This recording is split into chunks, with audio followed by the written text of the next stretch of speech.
I attended Webb Elementary School, Hamilton Junior High, McKinley Tech, and I attended Howard University for my undergraduate and graduate degrees, along with a master's in executive master's in leadership from Georgetown University School, McDonough School of Business.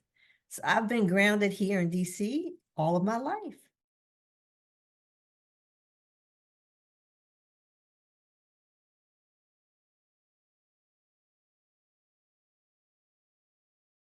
Okay, so I'm from the mindset of you don't hop from job to job, and I know today's time, that's kind of pretty cool to do. But I started out as actually in at Howard University as a graduate assistant. And so from Howard, I continued as a lecturer. And so I worked there for, I think, maybe 11 years, going to a school called City Lights, which was a special education school for emotional disturbed adolescents. And I can say that was my most, I think, rewarding part of my professional career. And then going back to Howard University, teaching again as a professor. And from Howard, I literally crossed the street to Benjamin Banneker Academic High School. And so I have been at Benjamin Banneker Academic High School, started out as a teacher in 1993. 2003, moved up as assistant principal. In 2005, became the principal until today. Actually in the health and physical education department. So I taught everything from women's health to, specific sports, bowling, archery, you name it. I taught it, volleyball, weight training, fitness. I taught the whole gamut. I was in pretty good shape too. It was such a valuable experience because I really got the time to work with those students who were majoring as well as just, it was a requirement, but majoring in health and physical education. So I had an impact on how they came out as future teachers. And so that was really something that I appreciated and liked to do. So when I started as a graduate assistant, I think that was 1980. Stayed there and then I left and I came back. And I was there until 93. Actually, 93, I continued my contract at Howard until the end of the school year, but I also taught at Banneker. So the commute was easy working at Banneker during the day. So it was pretty good. And, they worked with me because I got the job at Banneker in the midst of like the end of my contract at Howard. So it worked out well, and I'm still a Banneker. So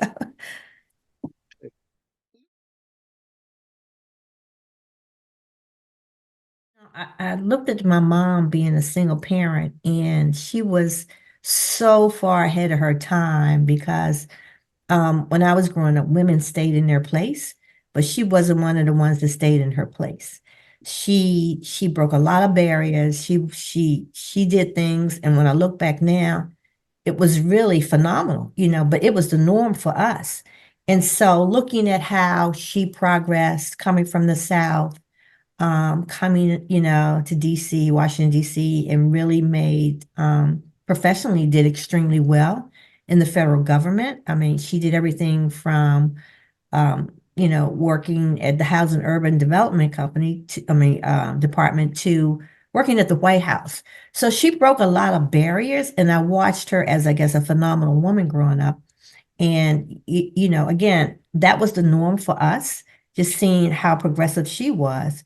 And so she kind of inspired me to be, not just staying in my place, but moving forward and try to be just as progressive as she was. And so I always knew I wanted to be a teacher. I decided in junior high school, I had this phenomenal teacher, Miss Jones, Natalie Jones. So some of you may know Natalie Jones Wallace, but she influenced me so much. I knew I wanted to be a health and physical education teacher because she was just, to me, the best person She did so many things for this her students, and she was just so real. I wanted to be her. And so it was funny because a few years back, maybe about 10 years ago, I ran into her and I said, this is your fault. You have to understand the reason why I'm in education is because of you. But the reason why I took the health and physical education path was because of her as well. And it was funny because she ended up being an administrator and, just staying and doing the work. And of course, that's been a long time ago, but she was really an influence on me. And I always admired my teachers. I remember my fifth grade teacher, Miss McNeil, and I always admired how she dressed. And so, I guess I was supposed to be paying attention to the lesson, but I paid attention. She was wearing pink and gray, and what a combination. And she was just always like, a role model. And so I really wanted to be like them. Then I had this teacher who, again, was in my junior high school, Mr. Wallace, who Natalie Jones Wallace ended up marrying. And he reminded me of my dad.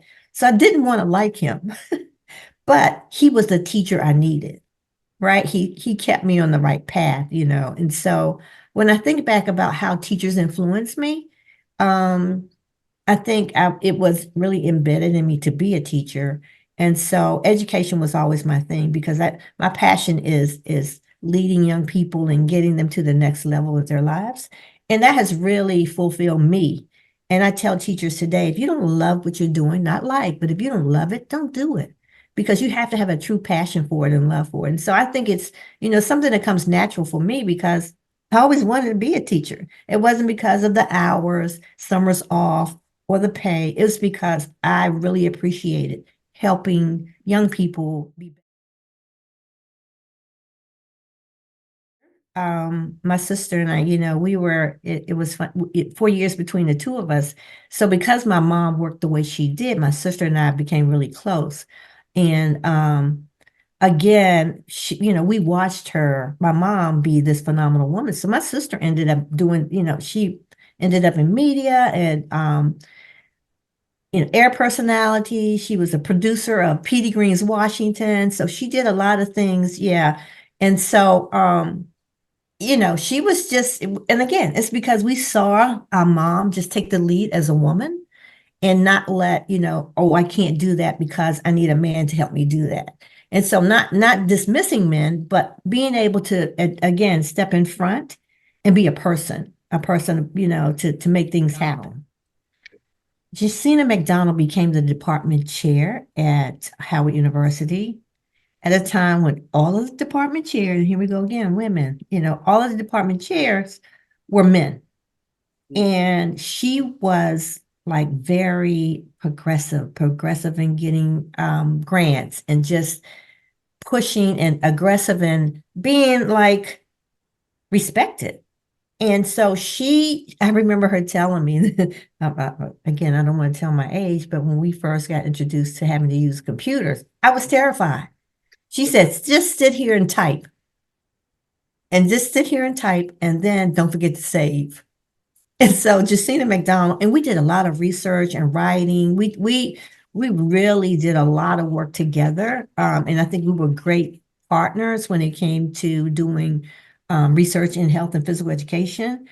And so by her being such a great grant writer, we brought in this program called FitSpan, which was an intergenerational fitness program where we connected the students, the Howard students, with the older population, and it was just a great program. And so we worked with DC Parks and Rec and had that program in different places like Kenilworth. And so she was just really someone that I admired.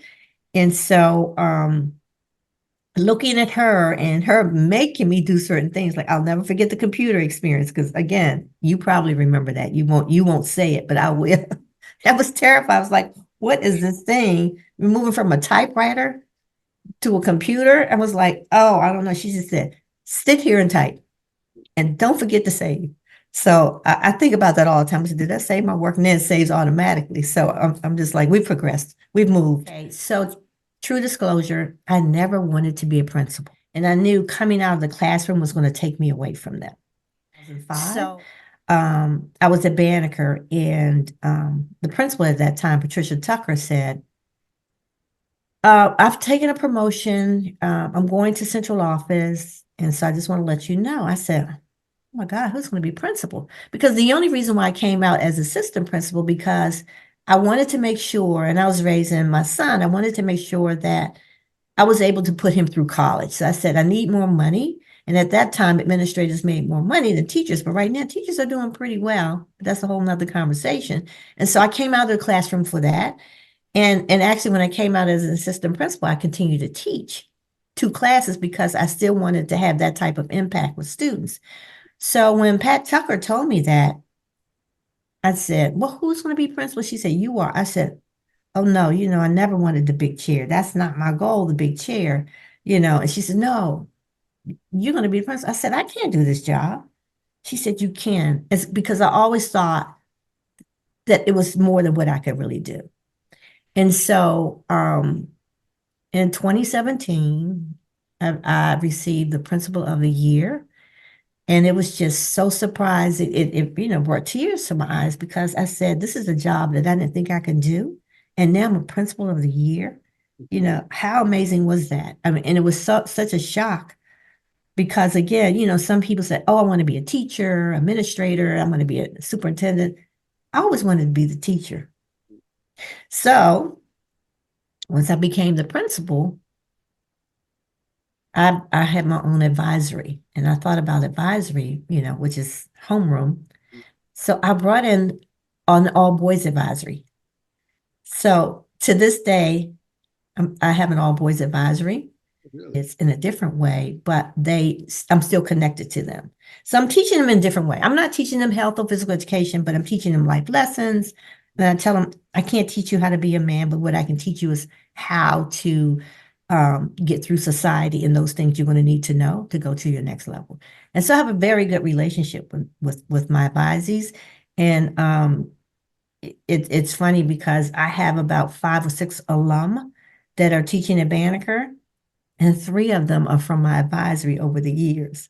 So I influenced them. So it's the just like Miss McNeil influenced me wanting to be a teacher, Miss Natalie Jones Washington did that. So I guess I influenced them, and I had no idea I was doing that.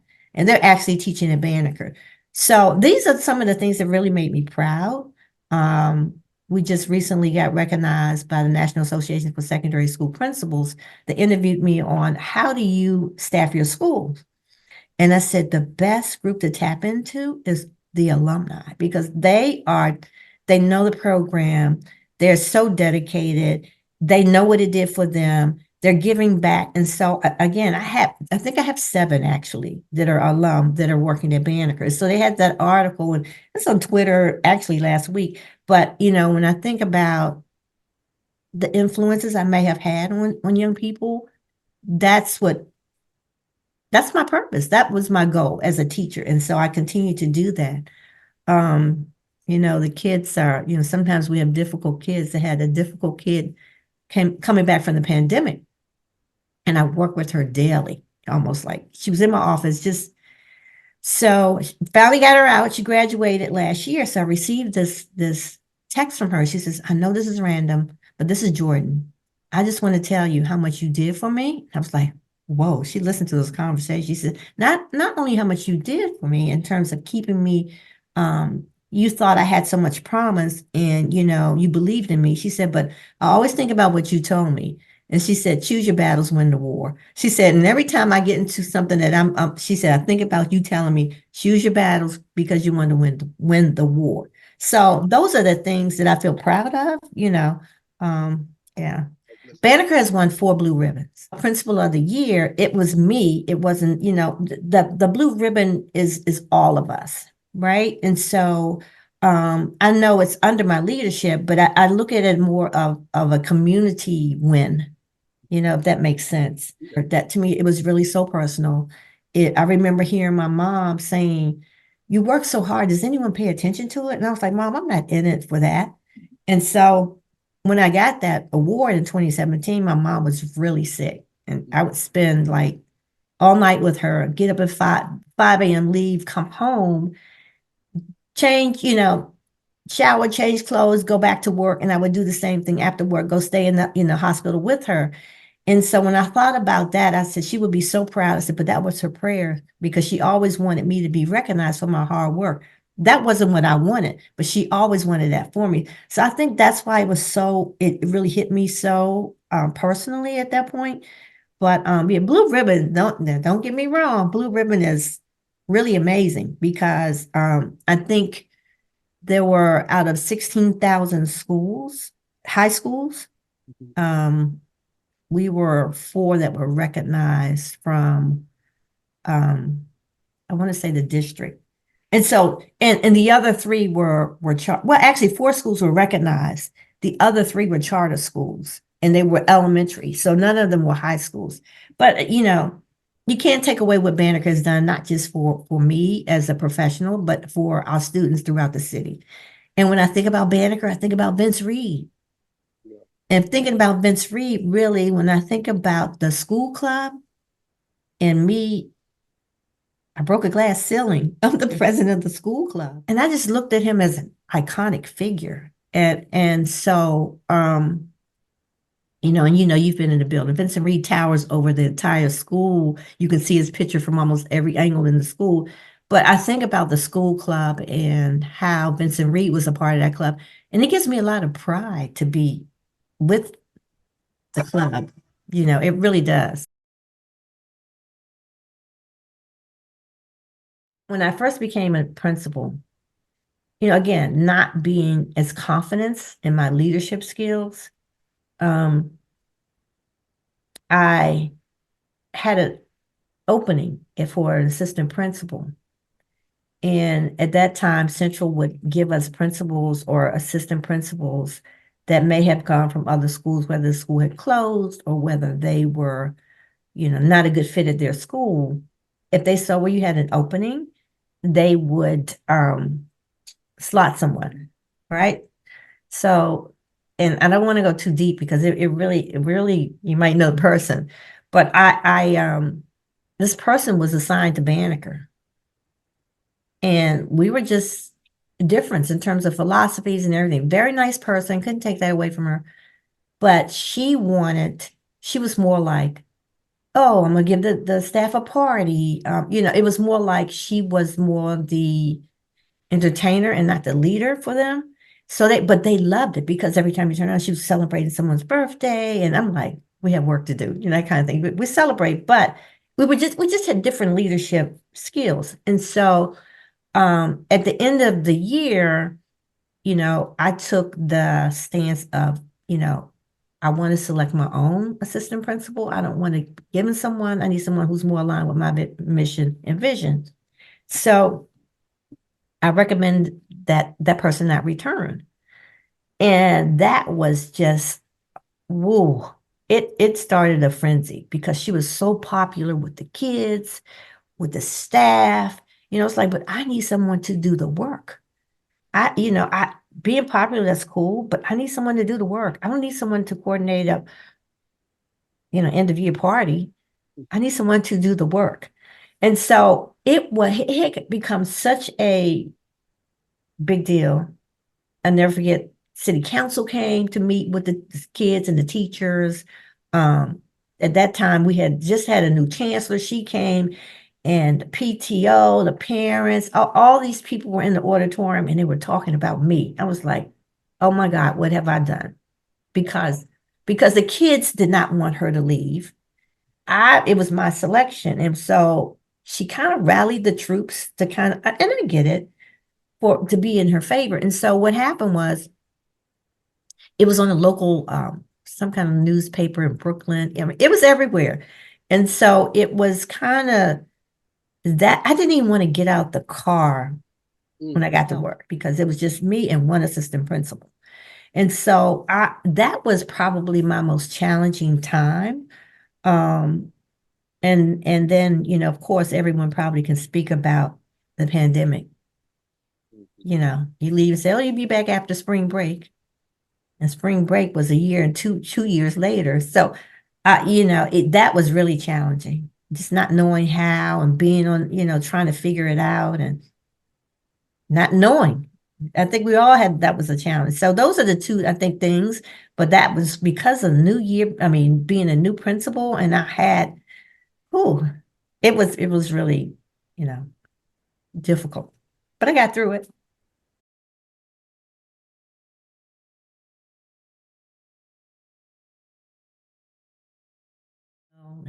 And I just had heard about the club, but I heard it was all men.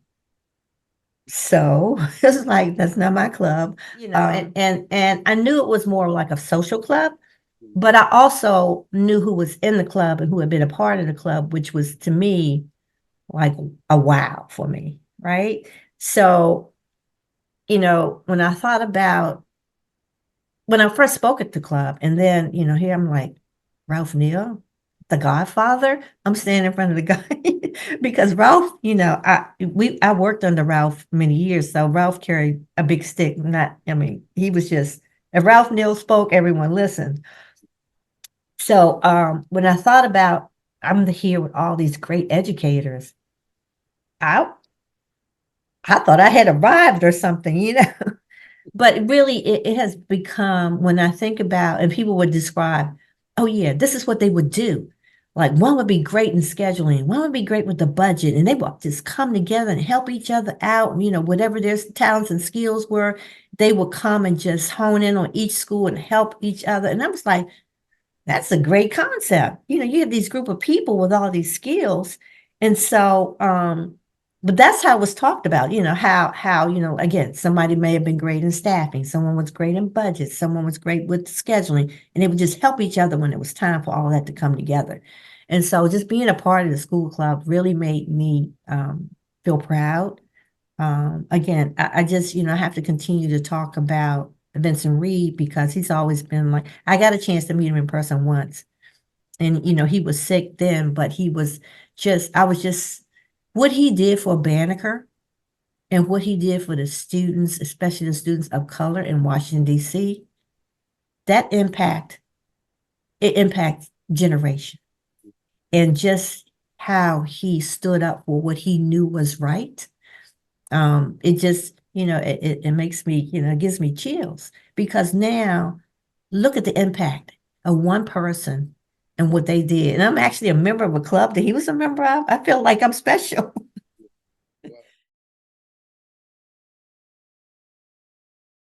Club. I think what I would like to see, and we're in, I don't know when this is when people are going to watch this video, but I know right now we're planning a leadership conference, which is something that's a heavy lift, but the club has taken it on. I see us doing that once a year. I think it's something we're picking up the momentum because when I talk about the skills that the club members have, those skills need to be shared. We do it on a small scale, but I think we should do it on a larger scale. I mean, I even talked about expanding the club to different, states because they're educators that need what the club provides. And that's professional support to educators. It's the whole, the mission and the vision, what that looks like. But I don't think it should be limited to where we are now. But I still think we should keep that social side of it because that's something now we still need, right? So I think there should be a balance. I know we have a yearly banquet, but I'm thinking maybe we should have something else to just celebrate us, where we're not bringing a group of people at the table. Maybe that's a boat ride or something, or maybe it's just we go out every 6 months to celebrate birthdays. But I see us doing something different socially. I see us continuing to help in terms of professional development for club members who are still um, in the work. And I see us helping those younger and new upcoming leaders. And so expanding the club, continuing to do the professional development part, but also kind of expanding our we need the social aspect of the club for us as well. And so I see some of those things, which to me is not a big, heavy lift, but it's something that requires planning and people who are really invested. So that's where I would like to see the club go. And again, I don't think that's something difficult to do. I just think we just need to do like you guys are taking on this whole piece with this conference, and that was a heavy lift, but you're doing it. So I'm really proud. I really am. I've had the opportunity to see a lot. Um, I'm looking at AI, artificial intelligence now. We're being trained almost every day on how to use it, more appropriately and how to use it with teaching our kids. But we also know that there's some ways that are not so good in using it. And so, it's a good thought partner. Because the other day I was like, oh, I need to think of this speech, no, a yearbook letter. I said, oh my God, a yearbook letter. I said, instead of me calling them, hey, John, can you help me? I have written, do you know how many yearbook letters I've written up since 2005? Can you help me? So I said, let me see what AI would tell me. So it gave me some ideas, right? So I went to AI. I was like, oh, I could say that. Oh, I'm not going to cut and paste with AI, verbatim, but it's a good thought partner, especially at 2 a.m. when you can't pick up the phone or text a friend, phone a friend, as they would say. But I think we really need to, one, understand how we can help. And as educators, we need to get in front of this quickly because it's changing every day. Um, and also, we need to consider how our kids are different now. A kid at Webb now is not the kid I was. Because, but we need to teach our kids to challenge that. And it's okay, to have discourse. It's okay to say, you know what? This is wrong or this is not right. And here's the evidence to support that. So we have to give our students that opportunity. They need to be engaged differently. That's why I took the boys. I kept saying as educators, we can't expect these boys to sit still and do this and do that. How can we work with them differently? And so when we look at AI, we've got to be able to understand how they're helping our new 21st century kid. What are we doing as educators to help them? And we have to continue to update and upgrade. And I've said this over and over. The School of Educations at the universities, they have to keep up with what we have to keep up with. And I think that's where the gap is. There's a big gap on what the schools, what they're doing and what we're doing. So we need someone between that's going to close that gap because things are changing so rapidly. Look at DC Public Schools. That's the fastest growing urban school district in terms of things that they're doing anywhere in the country.